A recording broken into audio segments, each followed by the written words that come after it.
دلوقتي أعمل إيه لو عايز أدخل كلية الزراعة، أو إيه المميزات المفروض تكون عندي، أو أكون مستعد لها إزاي؟ ستوب يا ابني، تعالي بقى عشان انا سكت لك. ايوه وانت هبله. مبدئيا أول حاجة تجهز الجلابية، تمام، والتوريا وتدرب نفسك في الغيط كده عشان تشتغل في الغيط جد. استنى كنت بهزر معاك، تعالى. طبعا سيبك من الكلام ده كل ده هبد، مفيش الكلام ده. ودي مش شغلانتك كباشمهندس زراعة نهائي، تمام. ولكن ايه فعلا المميزات اللي المفروض تكون عندك؟ مبدئيا يكون عندك لا مبالاة. ازاي لا مبالاة؟ بمعنى ما تهتمش للكلام اللي هيجيلك من الناس، تمام. لان انت هتقابل كلام كتير جدا بيقول لك زراعة يعني فلاح، وزراعة يعني مش بعدين وماله الفلاح؟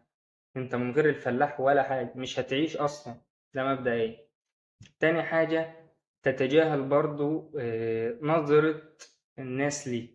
يعني أول ما حد يعرف إن أنت في كلية زراعة، هتلاقيه بيبص لك نظرة كده، اللي هو أنت شغال في كباريه، مش في كلية. أنت مش في كلية زراعة، لا، أنت بتشتغل في كباريه، فاهم؟ فاللي هو لازم تتجاهل كل ده.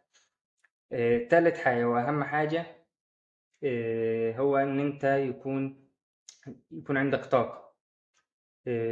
تكون يعني، طبعا كله بيكون خارج من ثانوية عامة هلكان بمعنى الكلمة، ولكن كلية الزراعة بصراحة هي عملية وعلمية، وبتحتاج طاقة كبيرة. بمعنى إن أنت من بعد أول شهر في الكلية بتدخل في دوامة امتحانات، أنت ما بتخلصش غير على الفاينل، وده مش هزار، ده حقيقي. فلازم يكون عندك طاقة، وتكون حابب الكلية، تدي نفسك فرصة إن أنت تحب الكلية وتحب مجالات الكلية.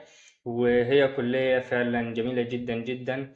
وبس كده. يلا، سلام.